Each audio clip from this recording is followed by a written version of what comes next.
Rubén, por favor, las palabras de bienvenida. Buenas tardes, amigos.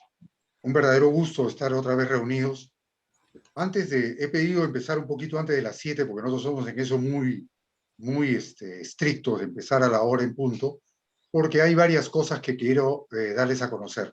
La primera de ellas es que, gracias a la pericia técnica de Carlos, ya tenemos en YouTube un canal que es Conversatorio 75 Derecho PUC, en el cual ustedes van a poder encontrar los distintos videos que lentamente vamos a ir colgando. Entonces, si ustedes quieren ver algunos de los eventos que hemos tenido, que son bastantes, ¿ya? Y se los perdieron, ahí van a poder encontrarlo en YouTube. Ese es lo primero. Carlitos, se ha vuelto a abrir el micro ahí, si lo puede ver. Ese es lo primero. Lo segundo que quiero señalarles es que hoy día es un día curioso. Primero, antes de ir a lo de hoy día, la semana pasada se cumplieron 30 años y vale la pena recordar a una mujer tan valiosa, valiente y que supo enfrentarse a lo peor de Sendero Luminoso y que tristemente o lamentablemente tuvo que pagar con su vida. Marilena Moyano es una persona que ha cumplido 30 años de su partida y merece que nosotros siempre la tengamos presente porque es alguien tan valioso que supo enfrentarse en una época tan difícil y dura como fue enfrentar a Sendero, y ella supo darle cara. Entonces, creo que no se puede dejar pasar más tiempo sin hacerle la mención y el honor que merece Marilena Moyano. Estoy ahorita en una videoconferencia, te llamo cuando termine. Ese es lo segundo que quería señalar. Lo tercero que quiero señalar es que en 1922, o sea, hace 100 años, se formaron las Universidades Populares González Prada, que fue un hecho bastante particular de educación y formación a obreros, artesanos, etcétera. Entonces, siempre es bueno tener presente, estamos a 100 años de eso, y exactamente hoy día, 20 de febrero, normalmente se hacía también la conmemoración por el cumpleaños de Aya de la Torre, que era el Día de la Fraternidad. Es lamentable lo que ha sucedido después con el Partido Aprista, pero al final y al cabo siempre es bueno recordar. Acuérdense que hemos tenido un evento especialmente dedicado al pensamiento de Aya de la Torre. Ese es otro de los temas.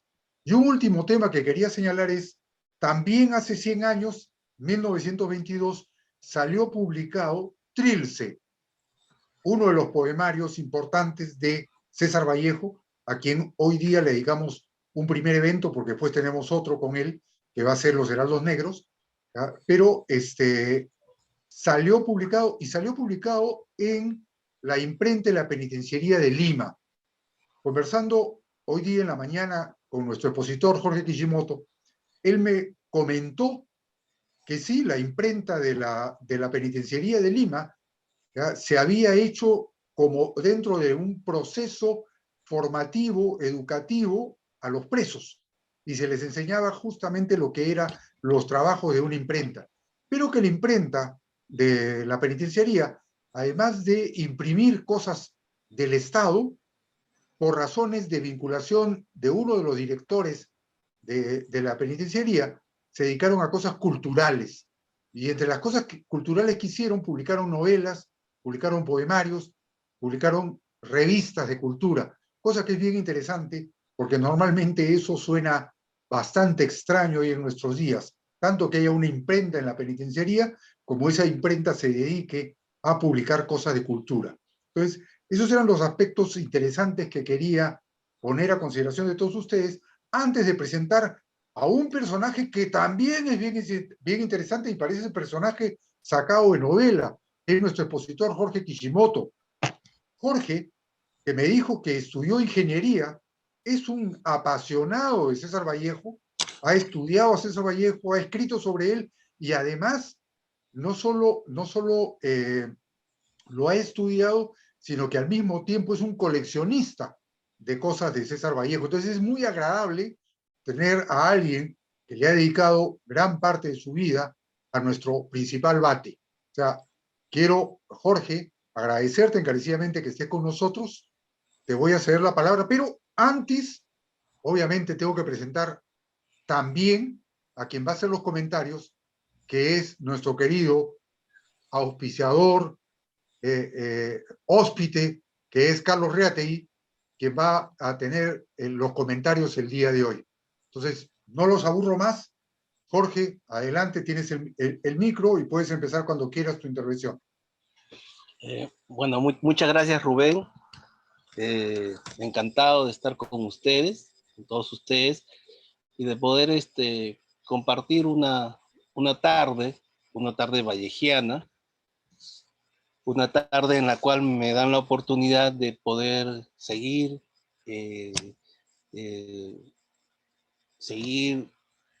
y tratando de que la gente conozca más a Vallejo y en realidad lo que realmente era César Vallejo. Sí, como decía Rubén, yo tengo más o menos unos 40 años trabajando sobre César Vallejo. Y en esos 40 años he podido, digamos,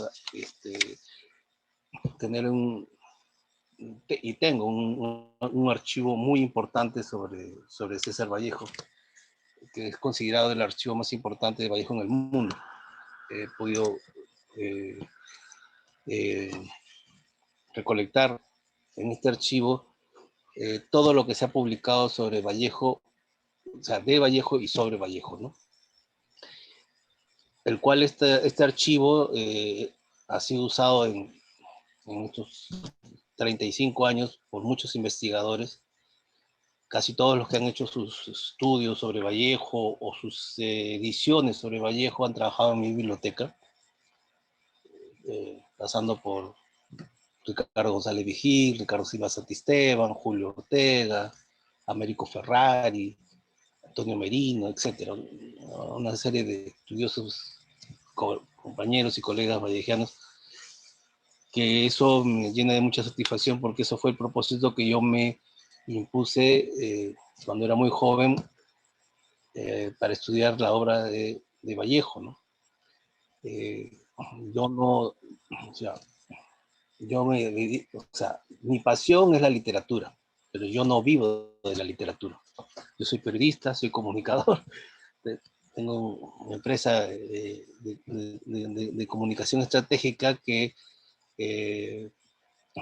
digamos, me abarca el tiempo posible del día, pero mi pasión es la literatura.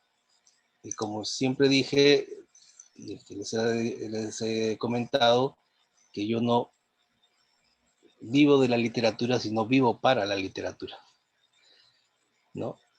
Y bueno, haciendo este preámbulo, el día de hoy lo que quiero destacar es que se cumplen, el 26 de febrero se cumplen 101 años de la excarcelación de César Vallejo en un proceso totalmente injusto, ¿no? Pero que tenía ya antecedentes de lo que podía pasar, y que ese paso de Vallejo, de esos 112 días de Vallejo por la cárcel de Trujillo, que realmente lo marcaron, pero también sirvió como experiencia de vida para una parte de la temática de lo que son dos obras importantes. Trilce, el poemario Trilce, que fue publicado en 1922, coincidentemente en la penitenciaría. El poemario de Trilce fue impreso por personal que era, o sea, que estaba cumpliendo condena en la penitenciaría y que trabajaba en la imprenta como parte de su rehabilitación. Y es curioso que Vallejo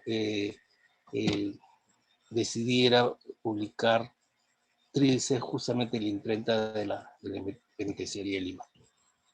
Yo hoy día, como les digo, les voy a hablar sobre el tema del proceso de Vallejo. O sea, cómo Vallejo se vio inmerso y se metió en este problema en la cual terminó preso. Como antecedente quisiera comentarles que a principios de 1920 se vivía en las provincias una efervescencia con respecto a las luchas entre los grupos políticos. Teníamos dos grupos políticos muy marcados, los leguistas y los civilistas pardistas, que estaban con los aspillaguistas, ¿no? Sabemos que Leguía gana, o sea, asume la presidencia en el año 19, ¿no? Pero eso deja contiendas interiores al interior del país, en los cuales todavía habían seguidores del Partido Civil, los pardistas, y la nueva clase emergente que eran los que apoyaban a Leguía.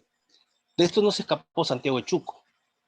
Y entonces en Santiago de Chuco, a principios de 1920, de manera circunstancial, Alfredo Santamaría ocupa el cargo de subprefecto encargado y comete una serie de abusos contra una serie de personas en Santiago de Chuco, incluyendo al hermano de César Vallejo, a Néstor Vallejo, que después llegó a ser juez, ¿no? Que era abogado. Y él, Alfredo Santamaría, comete una serie de abusos en Santiago de Chuco que lo que hace es alimentar más ese encono de enemistad entre estos dos grupos políticos.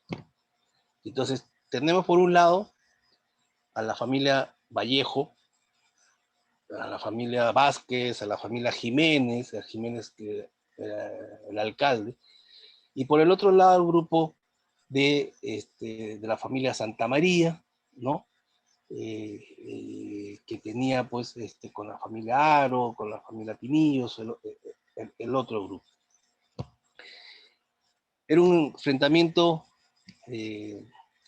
digamos, de familias, en el cual cuando Vallejo es cesado del Colegio Guadalupe en finales del 19, entonces él decide viajar a Santiago de Chuco para visitar a su familia. Cuando llega encuentra este conflicto entre estos dos grupos, entre los leguistas y los pardistas. Vallejo, como era natural, toma posición del lado de sus hermanos, de Manuel, de Néstor, ¿no? Y se involucra también como toda persona que se involucra con el bienestar de su pueblo, se involucra también en este grupo leguista. Tanto es así que los motivos por los cuales el encono que yo veo de Carlos Santamaría, que fue el principal promotor para meter preso a César Vallejo, tuvo antecedentes muy complicados por los cuales se va a ver por qué Carlos Santamaría hizo todo lo humanamente posible por meter preso a César Vallejo y mantenerlo en la cárcel. Una de las primeras cosas fue que el 3 de junio de 1920, en una nota que encuentro en la Reforma de Trujillo, todos los datos que le voy a dar son datos documentados que han sido publicados en medios escritos, ¿no? No son de testimonios de personas. Yo ciertos datos lo tomo de testimonios de personas, pero lo trato de confrontarlo con los hechos y con las crónicas publicadas en aquella época. Entonces tenemos que el 3 de junio de 1920, por ejemplo, el alcalde de Santiago de Chuco organiza un meeting un mitin político, ¿no? Vicente Jiménez, con el objeto de pedir al Supremo Gobierno que se lleve adelante el trazo de la línea férrea que de Chuquicara pasara por esta provincia con ruta a Cajabamba, hecho por el ingeniero Velázquez, y con el objeto de protestar de la desviación que últimamente se pretende dar a ese trazo primitivo para favorecer una empresa minera particular, o sea, Quirubilca, alejando de esta localidad de Santiago de Chuco el paso del ferrocarril. Uno de los actores de esa desviación proyectada es precisamente el diputado regional Wenceslao Gálvez, que viene destacándose muy brillantemente toda clase de desvíos y de males con que quiere desde su ostracismo y su escondite de Cachicadán ir contra la vía contra la gente de Santiago de Chuco. En este mitin de protesta por la desviación intencional de la vía férrea que tenía que pasar por Santiago de Chuco y hacer que se haga el desvío para que vaya a la minera Cachicadán, para que baje el mineral directamente hacia Trujillo, uno, en la nota que les estoy leyendo del diario de la Reforma de Trujillo, dice: hablaron al pueblo en aquel comicio que resultó imponente los doctores César A. Vallejo y Aurelio Calderón Ruiz. Entonces, ¿qué es lo que nos quiere decir eso? De que desde esa fecha, desde este momento, Vallejo se convertía en uno de los enemigos principales de la minera Quirubilca, ¿no? Al protestar con un discurso político en contra del proyecto de desviar el trazo de la vía férrea que tenía que pasar por Santiago de Chuco, ¿no? Y que no pasara por Santiago de Chuco y se vaya a Quirubilca. Entonces, aquí tenemos la primera confrontación de César Vallejo con Carlos Santamaría. ¿Y por qué les digo la primera confrontación con Carlos Santamaría? Porque Carlos Santamaría tenía un almacén, y su almacén era el principal almacén que abastecía a la mina Quirubilca. O sea, si ustedes recordarán que todas las mineras, los asentamientos mineros, tenían pues sus almacenes que servían de enganchadores porque ellos les abastecían de alimentos a los mineros, les proporcionaban sobre todo licor para endeudarlos de toda la vida. O sea, ellos, los mineros estaban endeudados, sus hijos, sus nietos, ¿no? Por todo lo que consumían de los almacenes. Entonces, para Carlos Santamaría, ya era el primer problema que tenía con Vallejo, en el sentido de que él fue uno de los salvadores principales para protestar contra la mina, contra Quirubilca. El segundo tema personal de Carlos Santamaría con César Vallejo fue un problema de faldas. ¿Por qué? Porque Carlos Santamaría tenía una amante que se llamó Gavina Salamanca López. Gavina Salamanca López vivía al frente de la casa de César Vallejo, en la calle Colón 96, en Santiago de Chuco. Y Gavina Salamanca López también. Y entonces Carlos Santamaría no le perdonó a Vallejo el hecho de que Vallejo haya tenido una relación amorosa con Gavina Salamanca López. Ya después, mucho después, Carlos Santamaría tuvo un hijo con Gavina Salamanca López, que al final de su vida de Carlos Santamaría reconoció al hijo que tuvo con Gavina Salamanca López. Entonces ya tenemos dos temas personales de Carlos Santamaría contra César Vallejo, el tema de el problema de la protesta de Vallejo contra la mina Quirubilca, donde Carlos Santamaría manejaba el almacén, ¿no? El abastecimiento de dinamita, alimentos, etcétera, todo, absolutamente todo, y un problema, y un problema personal, digamos, un lío de faldas. Vallejo de ahí, con todo este caldero que había en Santiago de Chuco, se viene la fiesta del apóstol Santiago. Entonces la fiesta se desarrolla de manera normal, de manera normal. Para esto el subprefecto Ladislao Mesa había pedido un contingente extra para controlar cualquier tipo de desmanes que pudieran ocurrir en la fiesta del apóstol Santiago. Pero la cosa todo ocurrió de manera normal, salvo el 1 de agosto de 1920. Ese día, como no le pagaron a la gendarmería, ellos, digamos, protestaron porque no les habían pagado, pero aparte de eso estaban en un estado de ebriedad total. Y se sublevaron. El prefecto Ladislao Mesa lo que hace es convocar a los vecinos notables, o a los ciudadanos notables de Santiago de Chuco, para que lo apoyen y lo acompañen. Porque si tenías la gendarmería sublevada porque no se le había pagado y en estado de ebriedad, no tenía mayores, o sea, ningún contingente policial, si le podríamos decir.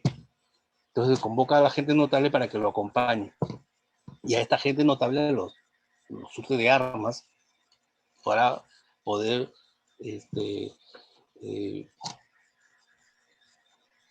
convencer a los gendarmes a que se calmen, que bajen, que entreguen sus armas, ¿no? Y que con la promesa de pagarlas. El subprefecto Ladislao Mesa va con este grupo, entre ellos está César Vallejo, ¿no? Para calmar los ánimos de la gendarmería, pero la gendarmería en ese momento ocurre un incidente que comienza a haber un intercambio de disparos y muere uno de los ciudadanos ilustres, Antonio Ciudad, de un disparo en la cabeza donde le vuelan el cerebro. La respuesta por parte de los ciudadanos de Santiago Chuco es también repeler ese ataque y mueren dos gendarmes, pero el alférez Boy, que era el que estaba a cargo de la gendarmería, huye del lugar. Huye del lugar y se esconde supuestamente se esconde en la casa de Carlos Santamaría. ¿Por qué? Porque era Carlos Santamaría el que supuestamente le pagaba a él para una protección especial a su almacén y digamos a las propiedades de Carlos Santamaría. La turba, ¿no? Sale hacia la casa de Carlos Santamaría a buscar al alférez Dubois. Van con el subprefecto, no lo encuentran, ¿no? Supuestamente no lo encuentran, ¿no? Supuestamente no lo encuentran. Y el subprefecto ingresa, dice que no está, se retira, pero pasaron varias horas y de repente vieron una llamarada enorme y era que habían incendiado el almacén de Carlos Santamaría. Habían incendiado el almacén de Carlos Santamaría y todos se replegaron, gente que ingresó a destruir la oficina de telégrafos, la oficina de telégrafos, y entonces ocurren los desmanes que acontecieron. En ese momento, entonces, el fiscal que había en Santiago de Chuco, Martínez, agarra ahí, pone orden, ¿no? Inicia las primeras investigaciones del caso, pero ya para esto, igualmente, Vallejo, que acompañaba al subprefecto Ladislao Mesa, es el que envía los telegramas a Trujillo, comunicando que se había sublevado la tropa, que pedían que necesitaban refuerzos para poner orden en Santiago de Chuco. A raíz de eso, Alfredo Santamaría y Carlos Santamaría lo que hacen es presentan una acusación contra una serie de personas, incluyendo a César Vallejo, que han sido los promotores del incendio, la asonada y la destrucción de su propiedad. Y con lo cual presentan un recurso ante el Tribunal Correccional de Trujillo, que es la Corte Superior, actualmente la Corte Superior de Trujillo, y el Tribunal Correccional nombra un juez ad hoc para que investigue estos sucesos. Este personaje fue Elías Iturri.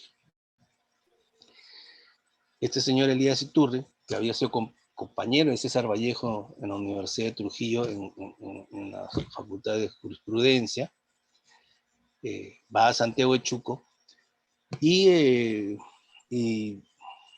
comete una serie de irregularidades en cuanto a la investigación que realiza para saber quiénes eran los responsables del incendio de los almacenes de Carlos Santamaría. Ahora bien, en el proceso que se da en las declaraciones, cuando llega Elías Iturri de Santiago de Chuco, claro, él le toma la manifestación a mucha gente, y ahí se dice en el libro del proceso de Vallejo de Germán Patrón Candela que Vallejo no dio su declaración, pero yo hace unos años encontré que Vallejo sí dio su declaración al juez Elías Iturri con respecto a lo sucedido.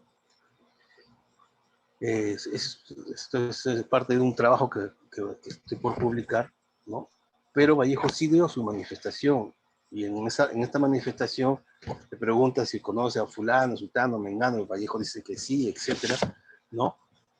Pero en toda su manifestación de César Vallejo lo que él dice es que acompañó al subprefecto Ladislao Meza, ¿no? Y que no intervino absolutamente nada en el incendio, ni en las amenazas, ni en el intento de asesinato de la madre de Carlos Santamaría, ¿no? Entonces él agarra y dice, bueno, yo estuve ahí, pero acompañando al subprefecto y tratando de calmar la situación.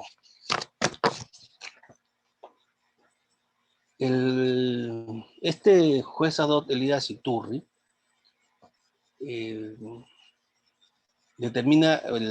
saca la orden de detención a una serie de personas que son comprometidas en este incendio, en base a una declaración de un señor Pedro Lozada.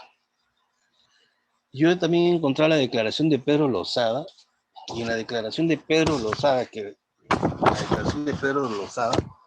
lo único que dice en la declaración, lo vio a César Vallejo en la casa de Héctor Vázquez y nada más. Pero en la declaración de Pedro Lozada en ningún momento acusa a César Vallejo de ser parte de la sonada ni del incendio al almacén de Carlos Santamaría, ¿no? Y es más, la declaración de Pedro Lozada, con la cual emiten la orden de detención contra César Vallejo, ¿no? Pedro Lozada dice que en el expediente actuado, dice con fecha 31 de agosto de 1920, hay un testimonial mío, ¿no? Donde supuestamente se aporta la mayor prueba contra César Vallejo. Sin embargo, es el propio Pedro Losada quien con fecha 3 de septiembre, o sea, 3 días después, que presenta un recurso al promotor fiscal Rodolfo Ortega llamándole la atención porque hasta ese momento no se le había tomado declaración. O sea, eso quiere decir que esa declaración de Pedro Losada es falsa. De esta irregularidad deja expresa constancia el doctor Andrés Ciudad, abogado defensor de Vallejo en su alegato ante el Tribunal Correccional, pronunciado en la audiencia pública del 13 de septiembre de 1921. Y entonces lo que hace el tribunal es pedir, porque Pedro Losada estaba preso, pedir que Pedro Losada vaya a dar su manifestación a Trujillo. Y es en ese momento en que Pedro Losada es llevado por 3 gendarmes a Trujillo, que en el camino, ¿no? Pedro Losada se consigue desatarse el caballo, fugarse, y en el momento de la fuga lo mata. Una muerte bastante extraña, ¿no? O sea, con 3 personas custodiados a Trujillo, el tipo se escapa y cuando se escapa lo mata. Con lo cual nunca llegó a declarar. Y era el testigo principal por el cual el fiscal, el promotor fiscal, Elías Iturri, se basa en la declaración de Pedro Losada para inculpar a César Vallejo. Entonces, al salir la orden de detención, lo que hace Vallejo es se va primero donde su hermano Néstor, ¿no? Estaba de juez en Huamachuco, y de ahí se va a la casa de Antenor Orrego en Mansicha, y ahí se esconde. En ese periodo que está escondido César Vallejo, en Trujillo se había convocado un concurso histórico, literario, ¿no? Se había convocado un concurso literario por el centenario de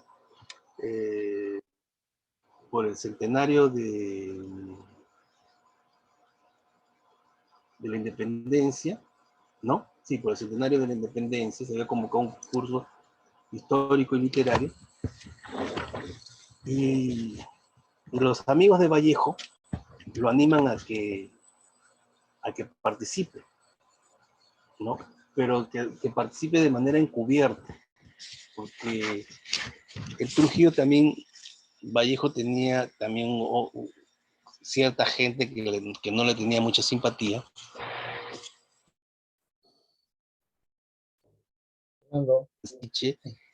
Escribe un poemario, Fabla de Gesta, porque era en un elogio a Torre Tagle, ¿no? Pero trabajando bajo un estilo, simulando su estilo de escritura, ¿no? Y este poemario lo presenta, la fecha límite de la presentación del poemario para el concurso era el 31 de octubre. Y lo presenta bajo un seudónimo correoscoso y con el nombre de Julio Gálvez Orrego, sobrino de Antenor Orrego, con quien Vallejo viajó a París en 1923. Y el 25 de diciembre, que dan los resultados del concurso, el primer puesto lo declaran desierto, pero el segundo puesto se lo dan como ganador a Julio Gálvez Orrego, ¿no? Por el poemario Fabla de Gesta, y el premio del segundo puesto era 50 libras, que no era un monto bajo para aquella época, ¿no? Más o menos 50 libras eran como 700 soles de aquella época. Estamos hablando de 4 sueldos de un maestro. 4 sueldos de un maestro. Pero cuando salen los resultados del concurso, a la semana siguiente, en la Reforma de Trujillo, Antenor Orrego publica una nota diciendo que el verdadero ganador del concurso era César Vallejo. Eso motiva de que la municipalidad de Trujillo se demoró bajo presión como 2 meses para hacer la entrega del premio, ¿no? Tal es así que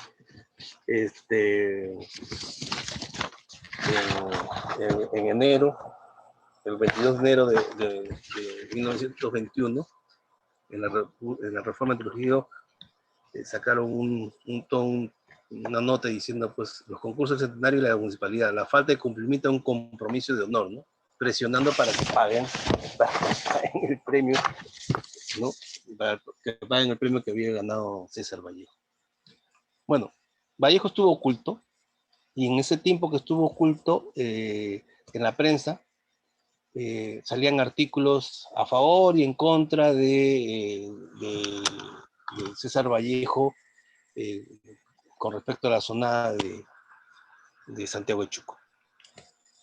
Por un lado tenías la reforma de Trujillo apoyando al grupo de Vallejo, y por el otro lado la industria de Trujillo, que estaba no en contra, sino que Carlos Santamaría publicaba avisos pagados. ¿Y por qué salían avisos pagados en la industria de Trujillo? Porque la familia Santamaría, que tenía el almacén en Santiago de Chuco, también eran los corresponsales de la industria en Santiago de Chuco.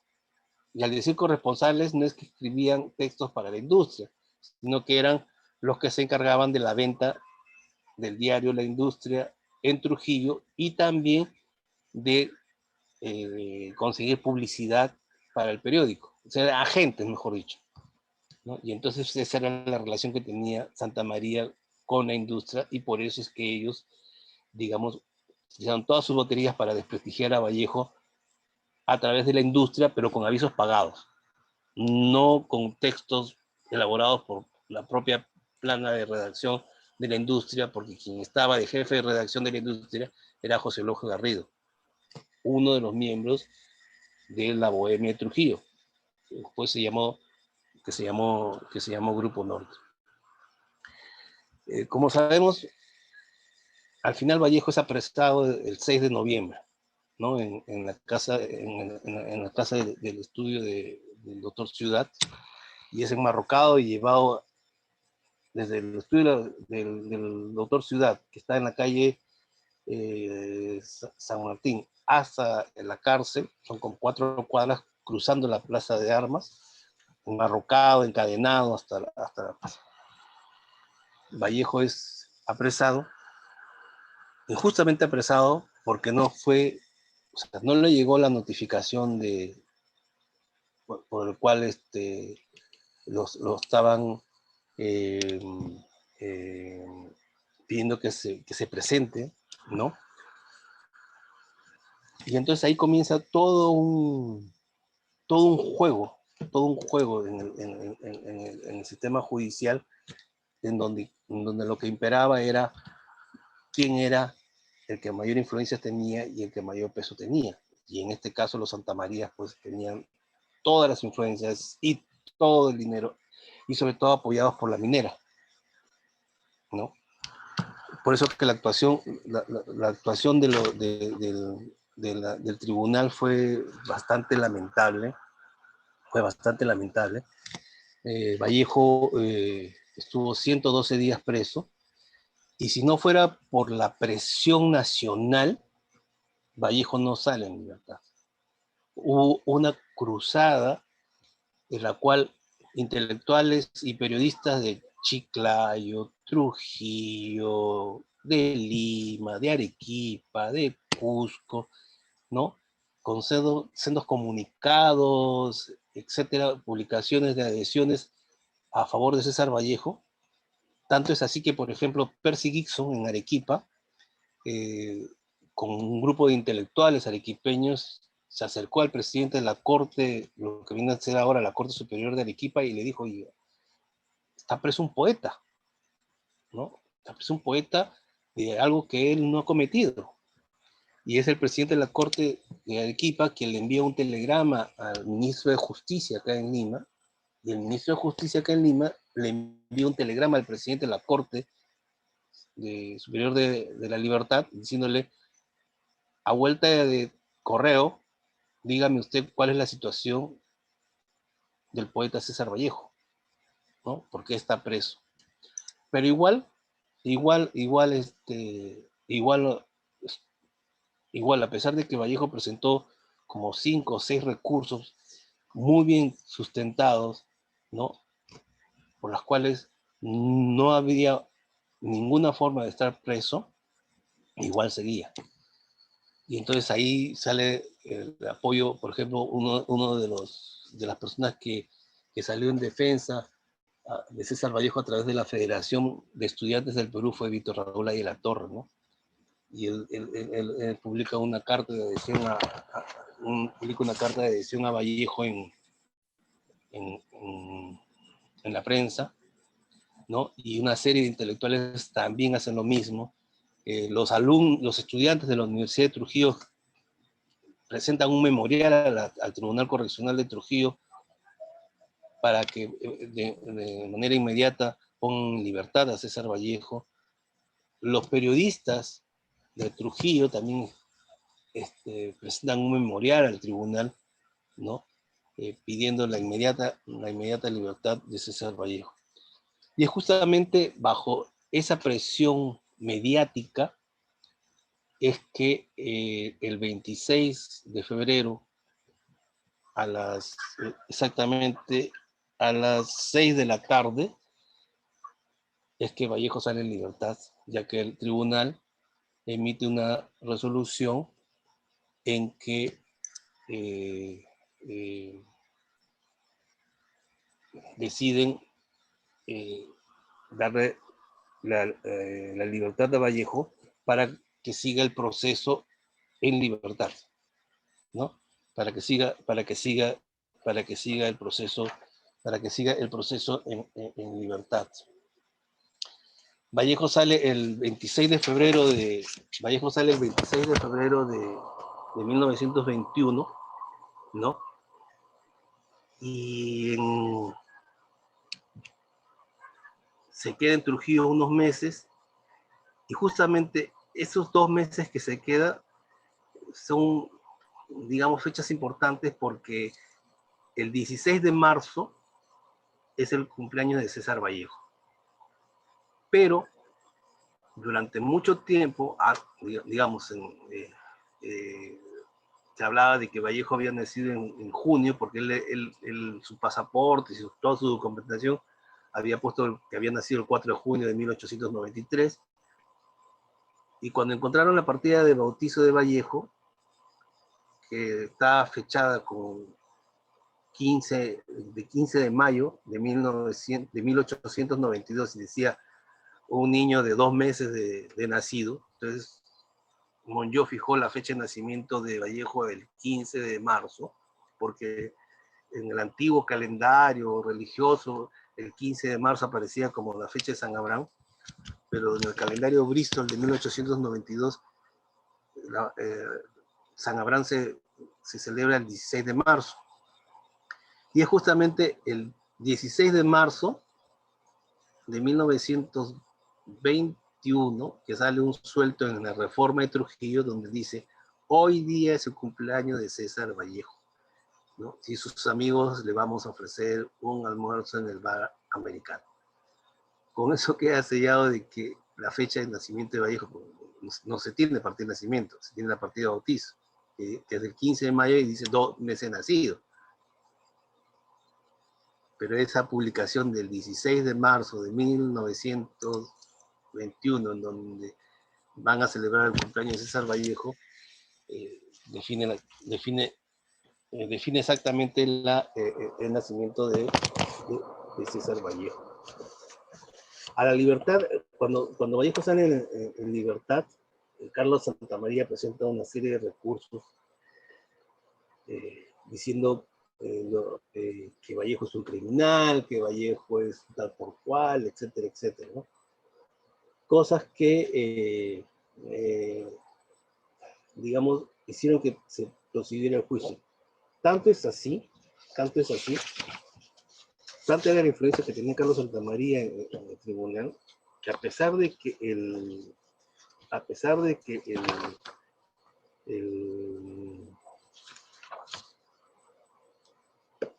a pesar de que en octubre de 1921, se emite la resolución donde la cual se absuelve a César Vallejo, ¿no? Por la cual se le absuelve a César Vallejo, ¿no? Carlos Santamaría presenta la apelación a esa resolución, va a la Corte Suprema, y la Corte Suprema anula esa sentencia del Tribunal Correccional de Trujillo donde absolvían a César Vallejo, la anula esa sentencia para que vuelva todo a foja cero, ¿no? Que vuelva todo a foja cero. Y es así que de nuevo comienza el tema del proceso. Eso es lo que hace que Vallejo, con el miedo de volver a la cárcel, es que decide irse a salir fuera del Perú y aprovecha la oportunidad que él tenía planeado irse con Orrego a París. Pero en ese momento su sobrino Julio Gálvez Orrego recibe una herencia. Y su sobrino compra un pasaje en primera para irse a París. Y le dice a su tío, Antenor Orrego, para irse con él. Y Antenor Orrego le dice, no, yo no voy a ir porque no te vas con César Vallejo. Y Julio Gálvez cambia ese pasaje de primera por 2 de tercera, ya que así es Espelucín había convencido a Antenor Orrego para un proyecto periodístico, que fue el Diario del Norte, ¿no? Que empezó a publicarse el año 23. Entonces Vallejo por eso se va del Perú. Se va del Perú porque no confiaba en la justicia. No confiaba en esos jueces de la Tribunal Correccional de Trujillo, y él tenía el temor de otra vez volver a la cárcel. Ya tenía un buen abogado que era el doctor Carlos Godoy, pero por eso decide irse a Europa. Él pensó irse Vallejo pensaba irse por un par de años, 2 o 3 años, y después regresar. Pero como el proceso continuó, e inclusive se enviaron exhortos a París y a Madrid para pedirle a Vallejo que se presentara en Trujillo, ¿no? De la corte para rendir cuentas sobre el proceso. Entonces, Vallejo vivía con ese temor, inclusive le escribía a Carlos Godoy para que no se olvidara de ver su caso. Y es por eso que Vallejo no regresó al Perú en la década del 20, porque tenía ese proceso abierto, y él tenía justamente el temor de que si él pisara Lima y pisara Lima, lo metieran preso otra vez. En 1927, más o menos a finales de 1927, el proceso prescribió. Y los Santamaría presentaron otra vez un recurso de nulidad a esa prescripción, y ahí perdemos el rastro, porque ese recurso de nulidad que presentan para que vaya a la Corte Suprema, no tenemos más información. O sea, el último documento que hemos encontrado del expediente del juicio de César Vallejo es el pedido de los Santamaría, ¿no? El pedido de nulidad, y está ahí pues, para que sea enviado a la Corte Suprema, y de ahí se pierde el tema. Entonces, por lo cual el proceso prescribió. Vallejo, yo me imagino que se enteró de la prescripción del proceso, pero ya estamos hablando de los años 30, y en esos años, en los años 30, casi por el año 35, 36, Vallejo tenía intención de regresar al Perú, pero en esa época vivíamos la dictadura de Benavides. Entonces Vallejo también decía, si yo regreso, por su opción política, porque él se había inscrito en el Partido Comunista Español, podría ser apresado por todos los líos políticos que había en el Perú y las deportaciones, y acuérdense que en la década de los años 30, pues, los apristas estaban presos, los comunistas estaban presos, etc. Entonces, eso fue uno de los motivos por los cuales Vallejo no regresó. Y bueno, sorprendió la muerte el 15 de abril de 1938. Yo quiero terminar con una entrevista que le hicieron a Vallejo justamente a poco tiempo de salir de prisión, ¿no? En donde él agradece todo el apoyo que recibió, ¿no? El cariño que recibió de mucha gente que él no conocía, estudiantes, escritores, periodistas, ¿no? A nivel nacional, no estoy hablando de Lima, ¿no? Y él comenta, pues, de todas las injusticias que vivió y que esas cosas las vemos plasmadas justamente en dos libros emblemáticos de Vallejo. Uno es su segundo poemario, Trilce. Muchos de los poemas tienen que ver con las circunstancias que vivió en la cárcel, y también algunos de algunos textos de escalas, ¿no? Y yo les digo a secas escalas porque se ha generalizado mucho que el libro es escalas melografiadas, pero el libro no es escalas melografiadas, el libro es escalas a secas. ¿Ya? Si ustedes ven en la portada del libro, dice escalas melografiadas por César Vallejo. ¿Qué significa melografiada? Significa escritas. O sea, lo que había puesto César Vallejo era escalas escritas por César Vallejo. Pero todo el mundo pensó que el título del libro era escalas melografiadas, ¿no? Pero no es así, es escalas, a secas. Y melografiadas significa escrito por César Vallejo. Con esta entrevista que le hacen a Vallejo y las creaciones de Vallejo, ¿no? Dice: me encuentro excarcelado desde el 26 de febrero último. El Tribunal Correccional decretó que no había lugar a juicio contra mí por el delito de incendio, y sí por otros de menor gravedad cuya pena de arresto mayor ya había sufrido a tiempo que se liberaba este auto. Soy totalmente extraño a los salvajes sucesos acaecidos en agosto, en Santiago de Chuco. Mi conciencia y la vindicta pública lo proclaman. Se me acusó con plena certidumbre de que se me calumniaba infamemente, y solo por ciertos resquemores y venganzas de política provinciana de que son víctimas ahora algunos míos residentes en el norte.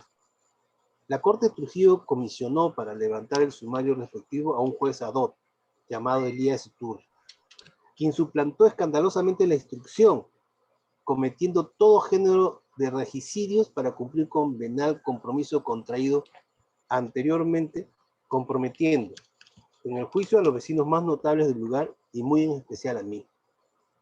Iturri ha tenido y tiene para escuchar su actuación un buen padrino en el seno del Tribunal Correccional. Y así es como se explica que esa instrucción haya sido aprobada contra todo derecho y toda conciencia. Yo la afirmo y sostengo en todo terreno. La justicia que se hace en provincias es tal que San Francisco de Asís no saldría bien librado de ella, pues allí todas las justificaciones posiblemente son inmorales y pervertidas, y los abogadillos se enjundian el estómago y la levita, amparados por la impunidad. El juicio que sigo ha venido a la Suprema en apelación.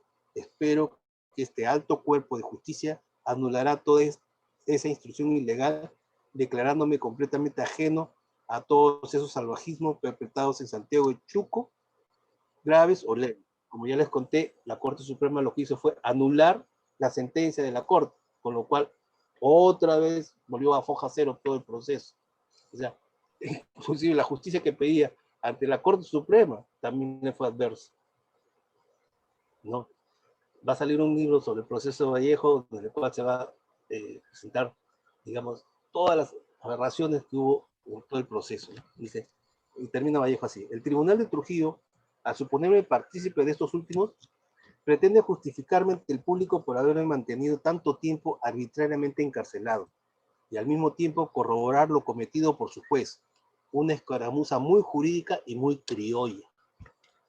Para concluir, dice Vallejo, aprovecho de esta oportunidad para decir mi pública palabra de reconocimiento a la intelectualidad nacional por las pruebas de estimación que me ha brindado con ocasión de mi encarcelamiento, y en particular a la prensa, que tan hidalgamente se ha comportado conmigo. Bueno, muchas gracias, espero que les haya interesado la exposición que les he hecho. Gracias a ti, Jorge, muy amable. Y ahora, Carlos, te dejo para que tú hagas los comentarios correspondientes. Gracias, Rubén. En realidad, después de la exposición de Jorge no me queda mucho que hablar. Ha sido completísima. Lo único que me quedaría agregar es nada más que el lamentable suceso procesal mediante el cual se retorna a Vallejo a un nuevo proceso es porque, curiosamente, su abogado interpone un recurso diciendo que no había sido notificado con el auto de detención. Y a la hora que la Corte Suprema resuelve, dice, como no se ha resuelto el auto de detención, ha habido indefensión, vuelvan a procesar de nuevo al señor. Y de eso es lo que se aprovecha nuevamente Santa María para iniciar la persecución que a la larga concluye con los pedidos de extradición que ha puesto Jorge Kishimoto, ¿no? Lo interesante que podría agregar yo desde el punto de vista legal es que el código procesal por el cual es sometido Vallejo es un código nuevo que recién había entrado en vigencia 2 meses antes.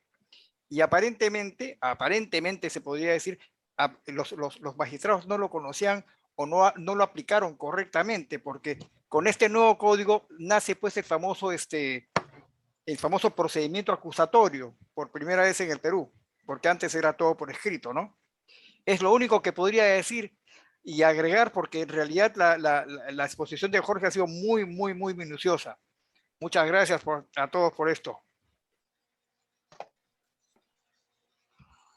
En este momento, Carlos, tú sueles proceder a leer las preguntas o a invitar a las personas que quieren hacer las preguntas. Y por favor, a las personas que desean hablar, podrían levantar la mano por el reactions que tiene el programa, o levantar la mano en vivo. Mariana, ¿querrías agregar algo? No había pensado, porque se lo había pasado a Willy, pero me voy a atrever a decir algo, ¿ya?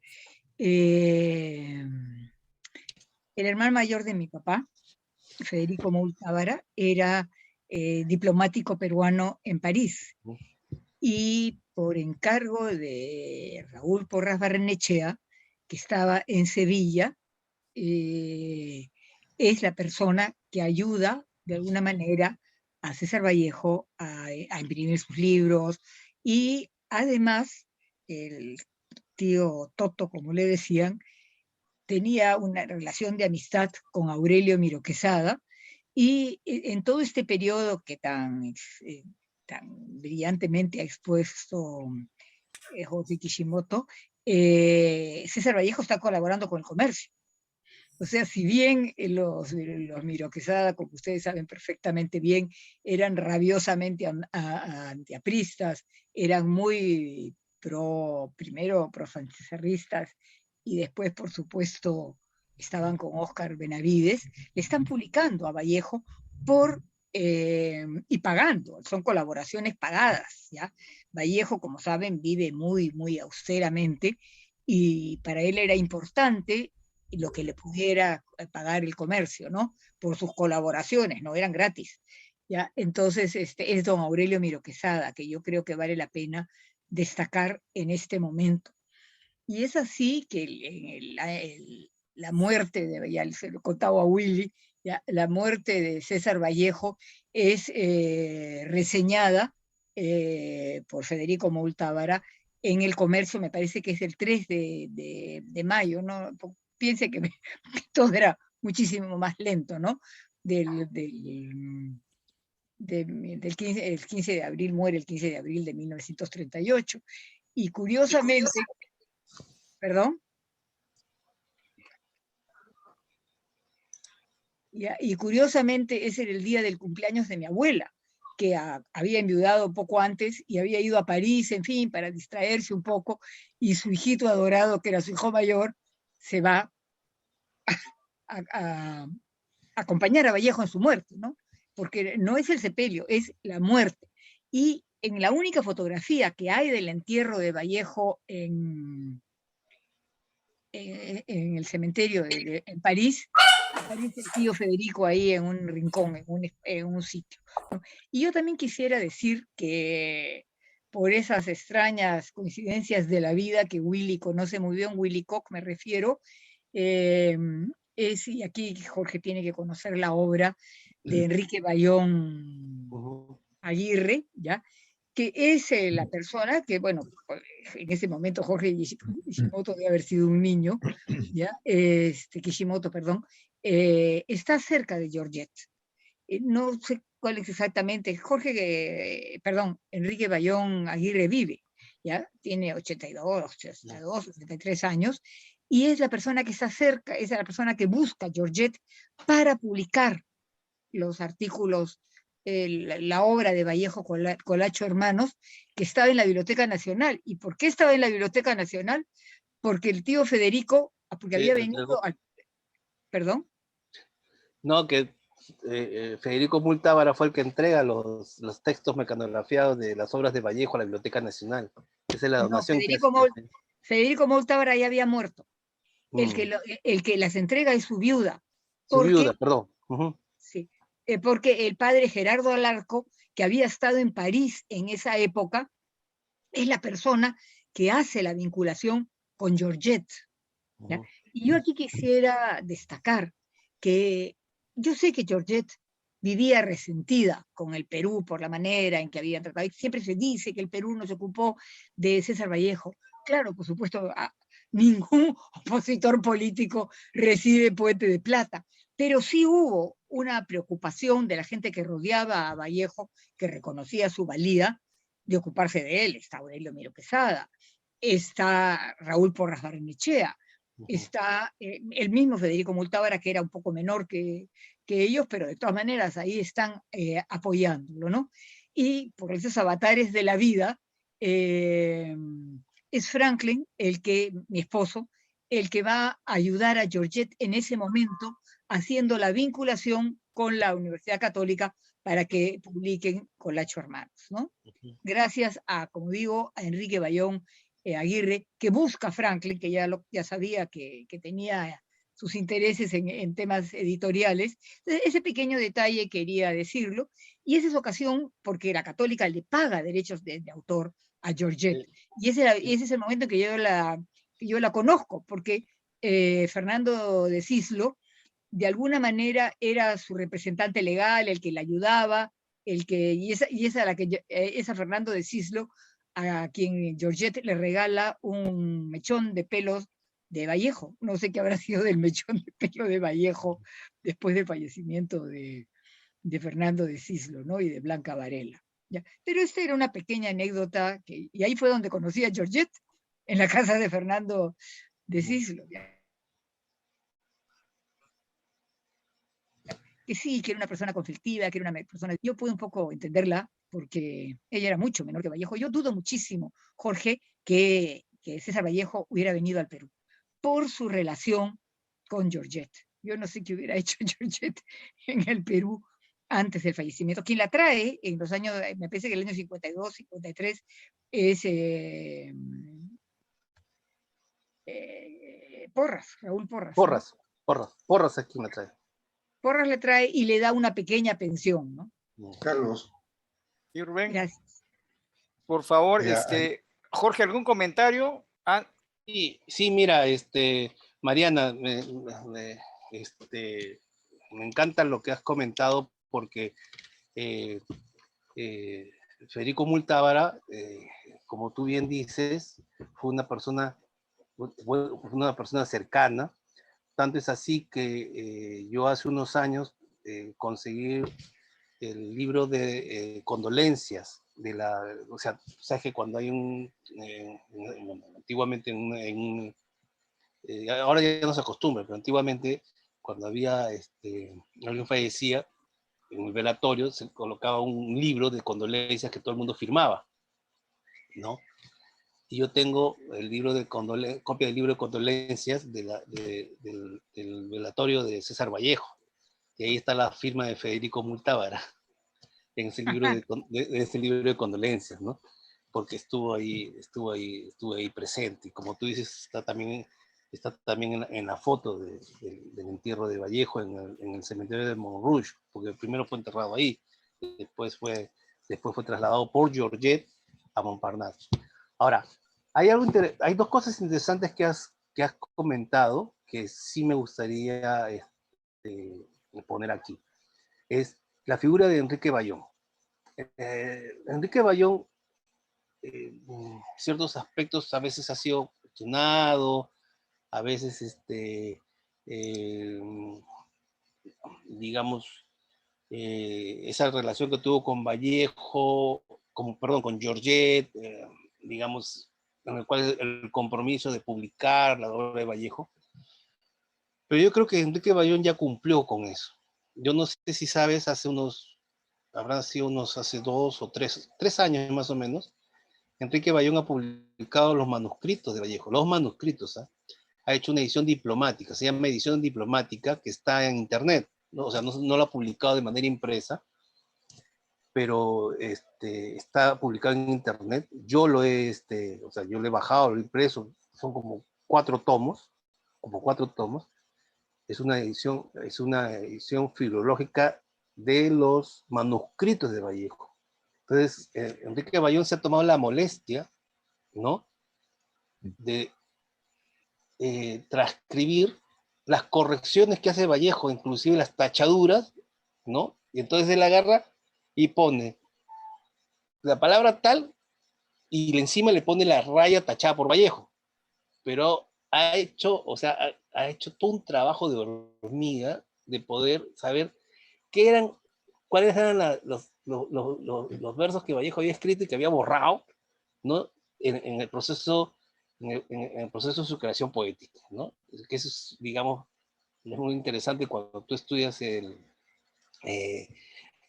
digamos, las influencias, el estilo, la forma, ¿no? El ir a las primeras versiones de la composición de un poema, ¿no? Entonces yo creo que Enrique Bayón lo que ha hecho es ya cumplir con Georgette cuando Georgette le dio a él los manuscritos, no estoy hablando de los mecanografiados que son de Vallejo, mecanografiados por Vallejo, que están en el Hogar Clínica de San Juan de Dios. No estoy hablando de los manuscritos originales, que de esos manuscritos Vallejo los pasó en limpio, por decirlo así, ¿no?, los mecanografiados, y ahí también hizo correcciones. Pero Georgette le dio a Bayón los manuscritos primigenios de poemas humanos y de España pertenece Cáliz. Y Bayón ya los publicó hace 3 años, ¿no? No, y Y sí con lo sé. respecto a... Sí. Perdón, sí lo sé, porque yo conozco a Enrique Bayón y Sí, además... es una excelente persona. Sí, claro. Y él, me he bajado eso que tú hablas, porque además de todo esto, para ejemplificar la letra de Vallejo, la letra M de Vallejo, usa mi apellido, lo cual me gustó muchísimo, como tú puedes comprender, ¿no es cierto? Ya, me puso a la familia Mould, que es un apellido rarísimo, incluso en Inglaterra, ¿ya? Y de pronto aparece ahí el apellido. La M de Vallejo la toma de una postal, una carta, lo que le escribe al tío Toto, ¿ya? Así que yo encantadísima. Y sí te puedo decir que esos manuscritos Enrique los ha puesto, me parece que es en la universidad, porque se las regala, porque se ocupa de ella, ¿va?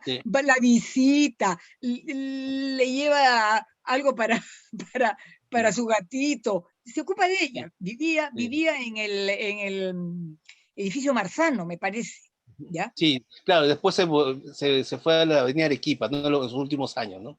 Sí. Eso estuvo en el estudio Marzano y después de la avenida Arequipa. Y lo segundo que quiero destacar de lo que tú dices es que si no fuera por Georgette, así se los digo a todos ustedes, ¿ah? Si no fuera por Georgette, no tendríamos a Vallejo ahorita. Porque Georgette, con todos sus problemas, con todas sus complicaciones y con todo lo que le podemos decir, es gracias a ella que conocemos a Vallejo. Porque ella conservó la obra de Vallejo, ella agarró y se peleó con medio mundo, con justicia, porque a ella le correspondía sus derechos, los derechos de autor, como le corresponde a todo escritor, sus derechos de autor, y le corresponde a la familia, si el escritor ya no está en vida, les corresponde sus derechos de autor. Ella lo que defendía era que, está bien, publiquen a Vallejo, pero publiquen a Vallejo como debe ser. Y ella se preocupaba. Yo estoy de acuerdo contigo. Perdón, me permiten 3 segunditos. A ver si podríamos cambiar un poquito más, porque hay una persona más que quiere hablar ahorita. Si me permiten. Sí. ¿Ya? Manuel Rodríguez Cuadros, por favor, ¿podrías hacer uso de la palabra? Manuel Rodríguez, por favor.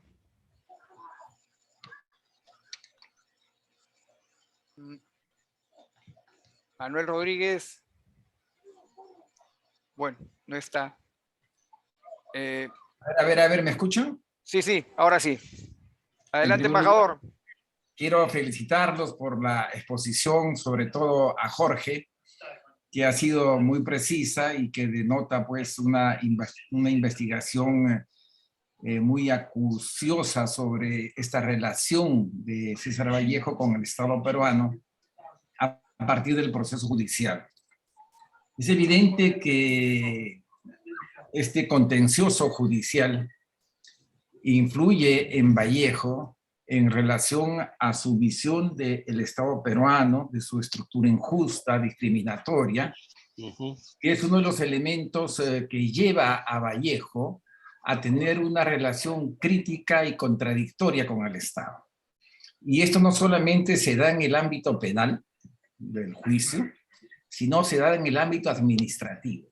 Porque cuando Vallejo se radica en París, todos sabemos, tiene enormes problemas de ingresos y una situación vital de lacerante pobreza, como él mismo decía, y encuentra en algunos diplomáticos amigos que lo ayudan y que inclusive tienen actitudes muy importantes en relación al suministro de dinero para que Vallejo pueda absorber situaciones muy críticas.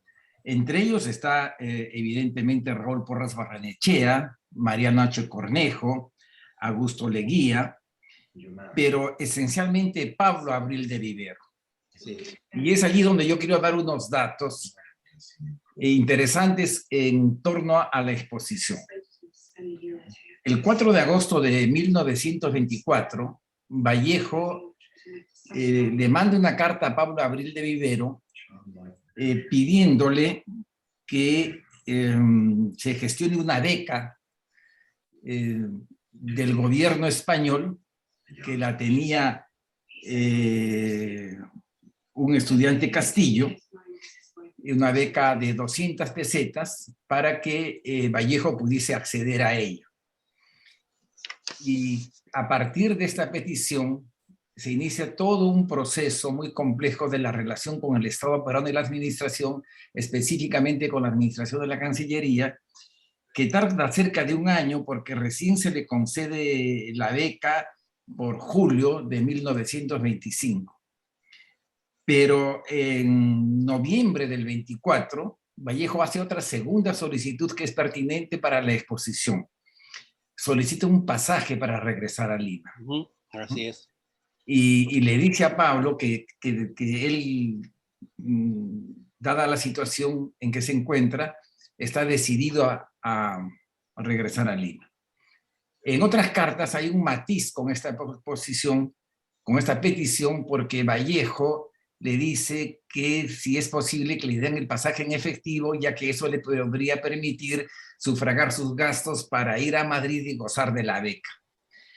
Pero en 1927, específicamente el 3 de septiembre, Vallejo dirige otra carta a Pablo Abril de Vivero, donde nuevamente solicita un pasaje y gastos de viaje, lo que evidentemente denota una intencionalidad de regresar al Perú. Y esta carta es importante porque Vallejo fue un migrante, ¿no?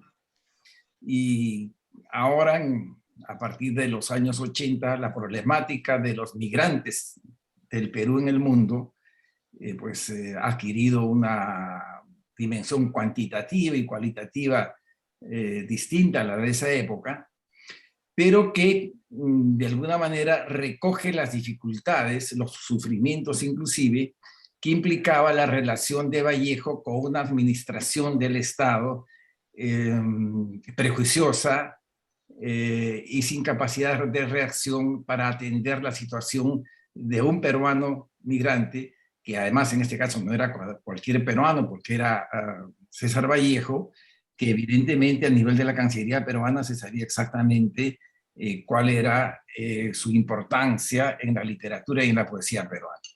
En esta carta a Pablo Abril de Vivero del 3 de septiembre de 1927, Vallejo le dice literalmente lo siguiente: sigo pesimista, o más bien dicho, demasiado realista, acerca de la bondad económica del gobierno para con este pobre peruano de París.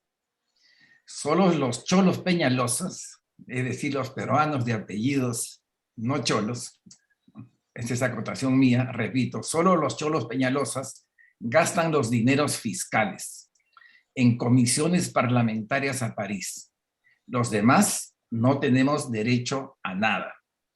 Así pues, le ruego, querido Pablo, me haga el favor de pedir al gobierno mi pasaje y gastos de viaje como se estila en estos casos. Además está decir que el pasaje nunca llegó y los gastos de viaje tampoco. Era la acotación que quería hacer respecto de estos dos momentos en que Vallejo efectivamente hace una gestión para regresar a Lima. Gracias. Carlos Sumarán, querías hacer una pregunta. Así es. A Jorge, si él conoce a Max Silva Tuesta, un psiquiatra. Sí, fuimos grandes amigos, un hermano del alma. Ya, te lo digo porque no sé si tú sabes que él escribió, no sé, hay un librito que él hizo chiquito a mano de César Vallejo, lo recopió. Y ese documento no sé dónde se encuentre. Tal vez su esposa lo tenga, la esposa de Max Silva, porque él haya fallecido también. Sí, Max, no, ya Max falleció ya hace varios años ya. Sí, sí, sí. Pero Max publicado publicó un libro sobre Vallejo hace Así unos es. años, o sea, antes de morir, 4 años antes de morir, publicó un libro sobre Vallejo, y creo que ahí publicó sus notas sobre Vallejo. Y también tiene una cosa muy interesante, que es Max era pues un fanático del lenguaje, ¿no? Y entonces él tiene un trabajo sobre las erratas de 100 años de soledad, ¿no? O sea, lo que él dice que son erratas de 100 años de soledad, y lo mismo hace con Vallejo. Con Vallejo agarra y tiene un trabajo que publicó de manera no venal, ¿no? Para sus amigos íntimos, de cuál considera él que son las erratas en los poemas de Vallejo, ¿no? De Heraldos, Trilce y Poemas Humanos y España parte de este cáliz, ¿no? Sí, sí. Pero sí lo publicó, ¿eh? Sí, Ya. sí lo publicó. Ese librito que te digo, ¿cómo se llama? Max Silva se lo regaló a mi cuñado, ¿ya? También psiquiatra, Oscar Ríos Reati. Y ¿ya? ese documento se debe encontrar aquí donde yo vivo, en Montreal, pero no sé dónde. He tratado de recuperarlo, pero no sé dónde estará. Es una información que te doy nada más. Ah, gracias. Carlos, Sí, ¿me escuchan? Creo que no me sí, ven, pero no sé si me escuchan. ¿Sí? sí, Sí, sí, sí, sí. te estoy escuchando, Silvia. Disculpa, te iba a dar la palabra. Por favor, adelante. Ah, bueno, pensé que no salía.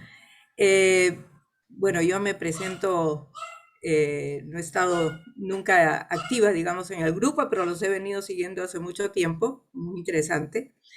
Yo soy Silvia Rodríguez y de segundo apellido Manucci, del lado de mi mamá. Y hago esta aclaración porque mi abuelo, Julio Eduardo Manucci Finocchetti, Ujú.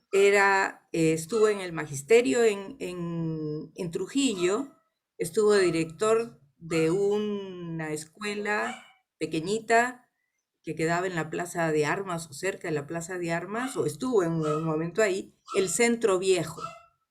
Y mi abuelo publica unas revistas en donde escribe Vallejo. La revista se publica entre el 1913 y 1920. Y mi abuelo, llama a Vallejo y él pasa un tiempo en este centro viejo y haciendo estas publicaciones. Mi mamá tenía estas publicaciones completas y las ha donado a una universidad en los Estados Unidos. No sé si el señor Kishimoto conoce a Mara García, Sí, que sí, es sí, vallejiana también, ¿no? sí, formamos Eh, parte del mismo grupo. sí, Sí, sí, bueno, sí, sí. Sí, sí, formamos este, parte del mismo grupo y Mara ha escrito sobre cómo adquirió la colección de cultura infantil, ¿no? de Que es la cultura revista infantil. donde Vallejo publica por primera vez, ¿no? O sea, en cultura Ah, infantil, Vallejo publica sus primeros poemas, que son poemas de corte didáctico, porque él era ajá, profesor del centro escolar, del centro viejo, como el dices centro bien. viejo.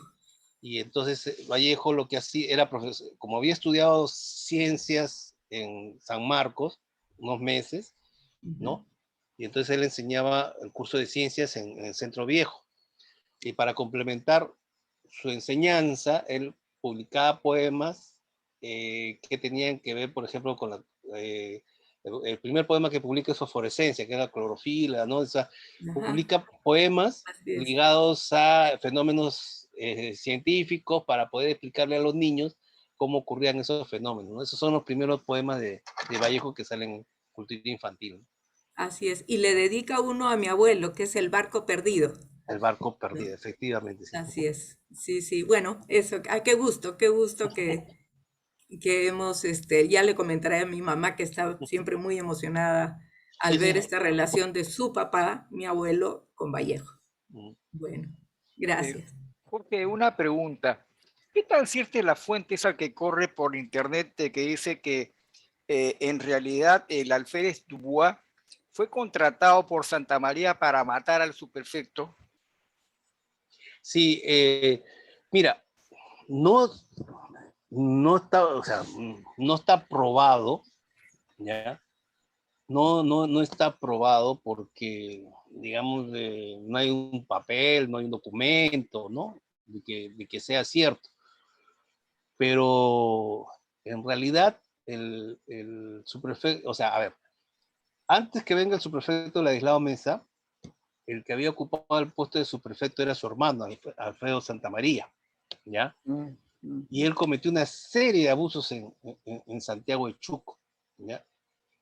Cometió una serie de abusos en Santiago de Chuco, con lo cual lo consiguieron,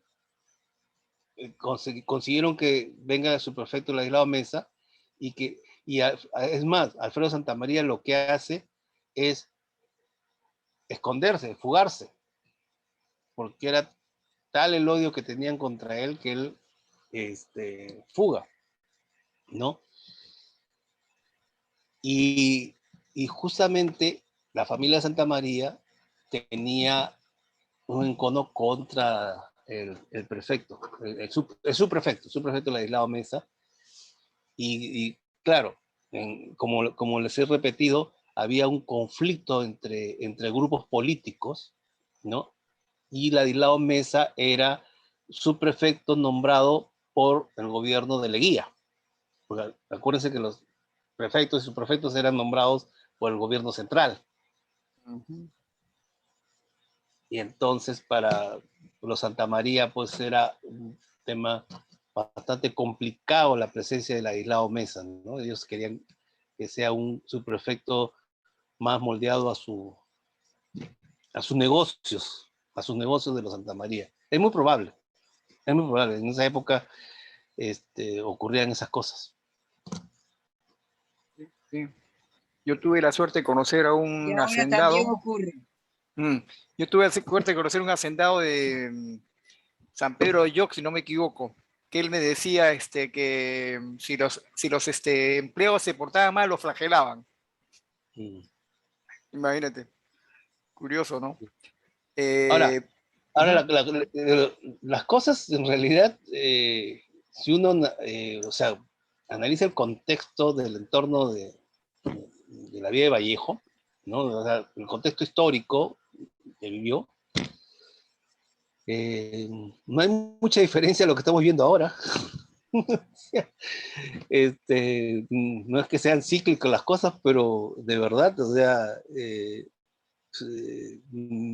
muchas de las cosas que critica Vallejo, de las cuales reniega, ¿no? De las autoridades, del apoyo, del sistema de justicia, etcétera. Si uno lo compara con la actualidad, no ha variado casi nada. Rubén, por mi lado, he terminado. Muchas gracias, Jorge. Muy amplia y esclarecedora toda tu exposición. Nosotros a partir de la próxima semana vamos a cambiar un poco el giro. Si bien más adelante nuevamente retomamos a Vallejo con los Heraldos Negros, tenemos en las siguientes 2 reuniones vamos a tocar el 1 de marzo el tema económico durante la post-pandemia, y después de eso, el 8, tenemos justamente a Manuel Rodríguez Cuadros para que nos hable sobre el tema de la situación internacional, la nueva estructura internacional, la nueva estructura de poder a nivel internacional, y ese es un tema en el cual evidentemente esto que está sucediendo en Ucrania nos trae una serie de elementos que van a estar vivos, así que le agradezco a Manuel que nos haya acompañado hoy día y lo vamos a tener como expositor el día 8 de marzo. Así que con ustedes les agradezco que nos hayan acompañado, los esperamos el próximo martes para ver el tema de la economía post-pandemia y después el 8 para ver el tema de la nueva estructura de poder en el mundo. Muchas gracias a todos. Gracias, Jorge. Queridos Gracias. amigos, como siempre, voy a cerrar el programa formal y los invito a quedarnos en un programa informal. Invito también al invitado, a Jorge, si lo desea, a que continuemos ya en una suerte de off record, ¿no?